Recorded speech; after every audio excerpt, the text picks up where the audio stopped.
30 bed का hospital already functional है राहुरी में, शिरडी में।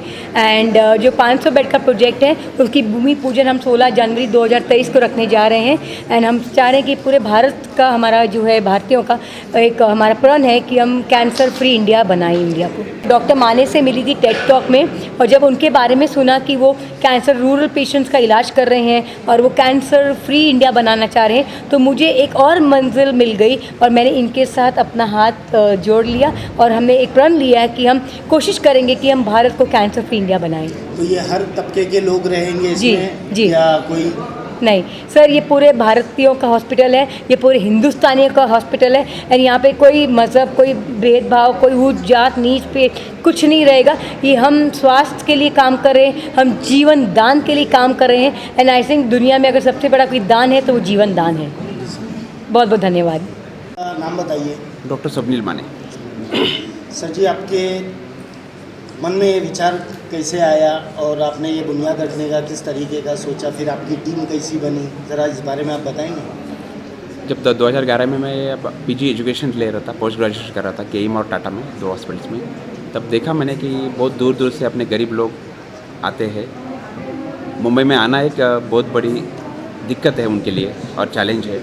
दूसरी चीज़, ट्रीटमेंट लेना, समय पर ट्रीटमेंट मिलना, क्योंकि बड़ी लंबी कतारें थी इन दोनों हॉस्पिटल में। प्लस मैंने देखा कि जो उनके सगे वाले हैं उनको रुकने की अड़चन, पेशेंट को रहने का इंतज़ाम, सारी दिक्कतें देखा। और कैंसर जैसी भयानक बीमारी का अगर शुरुआत में हम इलाज करते तो वो ठीक हो जाती है। अगर फैलने के बाद इलाज करते तो पेशेंट का हम उम्र बढ़ा सकते हैं, लेकिन पेशेंट वो बीमारी को ठीक नहीं कर सकते। इसीलिए जल्द से जल्द उसका निदान होना ज़रूरी है। और कम हॉस्पिटल होने के कारण इस तरह के बहुत सारी भीड़ 2 हॉस्पिटल में देखी। तो कुछ तो ऐसी सुविधाएं हो जाए कि ग्रामीण इलाकों में ऐसा हॉस्पिटल बने कि वहाँ पे हम ट्रीटमेंट दे सकते हैं, इन लोगों की सेवा कर सकते हैं और हमारे गरीब भारतीय लोग कैंसर जैसे भयानक बीमारी से ना मरे और ट्रीटमेंट की बिना ना मरे, पैसे हो ना हो। तो हमने ये अभियान चालू किया 2011 में। 15 बेड का रेंटेड प्रीमाइसेस में हॉस्पिटल चालू करके ये हमने मिशन की शुरुआत की। उसके साथ ही फाउंडेशन का इस्टेब्लिशमेंट हुआ और कम्युनिटी प्रोजेक्ट भी चालू हुआ। उसमें गांव-गांव जाके हमारी टीम कैंसर के बारे में जन जागृति, डिटेक्शन, दवाई पहुंचाना और जिनको कैंसर मिलता है उनका ट्रीटमेंट करना, ये पॉलिसी 10 सालों से चल रही है। ये बहुत कॉस्टली बीमारी है, एक गरीब भी अफोर्ड नहीं कर सकता है। तो आपका जिस तरह फाइनेंशियली सपोर्ट कहाँ से आ रहा है और किस तरह से आपकी टीम इस चीज़ में हेल्प कर रही है? सबका तो हमारा ये टीम का पूरा मानना है कि बाबा ही सब कुछ करते हैं। हम बाबा की, जो बाबा ने 1858 से लेकर 1918 तक जो काम किया शिरडी में, वही हमारे लिए आदर्श है, सबके लिए आदर्श है और बाबा का हम काम करना चाहते हैं। ये तो बेसिक कंसेप्ट है सारे ट्रस्टियों के मन में, हमारे मन में, सारे टीम के मन में। और बाबा ने हमें इस सत्कार के लिए चुना है, यह हमारी मान्यता है। और छोटा सा काम जो हो रहा है उसके लिए हम बाबा को ही धन्यवाद देते हैं पहले। बाद में ये जो फ्री इलाज चलता है उसके लिए बहुत सारे डोनर्स हमारे साथ खड़े हैं। प्लस गवर्नमेंट का बहुत ही महत्वाकांक्षी योजना है महात्मा फुले जीवनदायी योजना। उसमें आधार कार्ड, रेशन कार्ड पे पूरा फ्री ट्रीटमेंट मिल जाता है।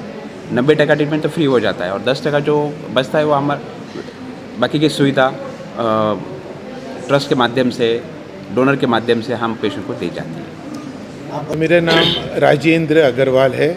मैं रोटरी का बम्बई का गवर्नर हूँ और रोटरी आप इसे जानते हो, एक बहुत बड़ी संस्था है और सोशल काम रोज़ करती रहती है। तो अर्चना जी ने मेरे को डॉक्टर साहब से मिलाया था 1 साल पहले, तो हम भी साथ में जुड़े हैं, साथ में जाके हॉस्पिटल देख के भी आए थे। तो ये जो इतना बड़ा काम कर रहे हैं उसमें मैं जितना सहयोग, हमारा जो ग्रुप है, इतना बड़ा ग्रुप है, डोनर ग्रुप है जो रोज़ हर बीमारी में काम कर रहा है, वो इनके साथ जोड़ेंगे और ये हॉस्पिटल बनाने में जितना सहयोग मैं कर सकूँ इतना कम रहेगा। और जैसे बताया गया, ये बीमारी इतनी भयानक है कि इसके अंदर सही टाइम पे सपोर्ट मिल जाए, ट्रीटमेंट मिल जाए तो बीमारी ठीक हो जाती है, इंसान बच जाता है। तो मेरा बहुत बड़ा सौभाग्य है कि डॉक्टर साहब से मिलने का, साथ में काम करने का मौका मिला है। हॉस्पिटल के बारे में बोलना चाहूँगी कि मैंने सर को देखा है, जिन्होंने अपना पूरा योगदान दिया है और अपने खुद के घर में जाके हॉस्पिटल बनाया है और गांव में जाके लोगों को लेके आते हैं और फ्री ट्रीटमेंट देते हैं। तो ये सबसे बड़ी है और उनकी इच्छा थी कि 500 बेड की एक अस्पताल बने, तो उसमें हम सब कोशिश कर रहे हैं कि हमारा भी योगदान रहे। शिरडी गई साईं धाम हॉस्पिटल में, तो मुझे ये लगा कि ये इतना मतलब ऐसा काम कर रहे हैं कि जो ईश्वर के द्वारा जैसे किसी दूत को भेजा गया है गरीबों की, जो कैंसर का जो इलाज कर रहे हैं ना, ये बहुत बड़ी बात है। ये इसके लिए बहुत दिल बड़ा चाहिए। इन्होंने अपना पूरा पर्सनल लाइफ और पूरा फाइनेंशियल सब किसी भी तरह से ये करके और कर रहे हैं। मैं तो बहुत ज़्यादा इम्प्रेस हूँ। पिछले 1 साल से मैं डॉक्टर माने मेडिकल फाउंडेशन और रिसर्च सेंटर के साथ जुड़ा हूँ, जो बहुत यूनिक काम करते हैं। और मुझे लगा कि जो भी कॉर्पोरेट डोनर्स है मार्केट में, मतलब CSR के हिसाब से, उनको जुड़ना चाहिए, बिकॉज इट्स यूनिक प्रोजेक्ट है और लाखों लोगों को एक हेल्प होगा, कैंसर मुक्त हो सकते हैं लोग। साईं धाम हॉस्पिटल के बारे में आप क्या बोलना चाहिए? ये बहुत एक अनोखा और एक विशिष्टपूर्ण प्रयोग होने वाला है। पूरी भारतवर्ष के लोगों को एक नया जीवन मिलेगा इसकी वजह से। और हमारा एक प्रयास रहेगा अगले 8 सालों में, क्योंकि अगले साल ये जनवरी में इनॉग्रेट हो रहा है हॉस्पिटल। तो हमारा एक प्रयास है कि हम कम से कम 3 लाख लोगों तक पहुंचेंगे अगले 8 सालों में। ये हॉस्पिटल कौन से शहर में बनने वाला है? ये शिरडी में बनेगा, अहमदनगर डिस्ट्रिक्ट ऑफ महाराष्ट्र में। मैं doctor Afshan Laheji, I am president elect Indian dental association की तरफ से बोल रही हूँ।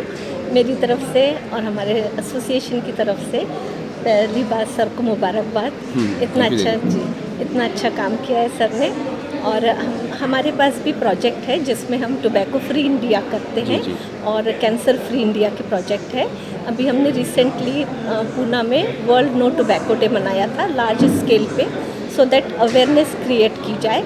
So sir is doing a good job in this matter and हमारा साथ रहेगा उनके साथ। और सर के लिए मैं एक बात ये कहना चाहूँगी कि इन्होंने जो अपने ड्रीम को इस आगे लाया है, उसके लिए मजरू सुल्तानपुरी का एक शेर कहना चाहूँगी कि मैं तो अकेला ही चला था जानिबे मंजिल मगर, मैं तो अकेला ही चला था जानिबे मंजिल मगर, लोग साथ आते गए और कारवां बनते गया।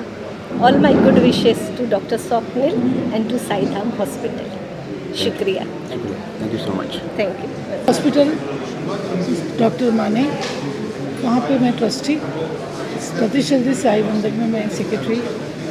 पहले तो मैं सबसे पहले साईं का धन्यवाद करूँगी कि मैंने डॉक्टर माने को जो पहले दिन देखा था, वो जो उनके आँखों में एक छोटा सा सपना था और वो छोटा सा सपना एक मिशन बन जाएगा, ये मैंने ये एक अलग ही चमत्कार अनुभव किया है। जैसे बाबा कहते हैं, असहायता लोगों को जो मांगा वह नहीं है दूर। उन्होंने सिर्फ इतना ही मांगा, उन्होंने सिर्फ इतना ही मांगा कि भाई मुझे किसी भी तरह कैंसर पेशेंट को ठीक करना है, और कैंसर पेशेंट को ठीक करना, उन्होंने इतनी सी बात बोला। और देखो आज आप ही देख रहे हो, आज आप हम लोग से बाइट ले रहे हो, लोगों तक पहुंचा रहे हो। साईं धाम हॉस्पिटल से मुझे जुड़े हुए पिछले 2.5-3 साल हुए हैं। अर्चना मैम की वजह से मैं इसमें जुड़ी हुई हूँ। और जैसे कि मैं जानती हूँ कि कैंसर क्या होता है, तो उस वजह से मैं हमेशा चाहती थी मेरी तरफ से मैं कुछ करूं। और जब मुझे ये मौका मिला जुड़ने का और साईं धाम के साथ जुड़कर मैं और अर्चना मैम और हमारी टीम अलग अलग जगह जाते हैं, कैंसर अवेयरनेस क्रिएट करते हैं। और बहुत ही जल्दी हमारे अभी कैंप्स इवन शहर में लगने वाला है और बहुत ही कम दामों में हम कैंसर की जाँच करने वाले। तो उस एरिया में जहाँ मेरी मदद की ज़रूरत है, जहाँ मैं कुछ कर सकती हूँ, वहाँ मैं उनके साथ मिलकर काम करती हूँ।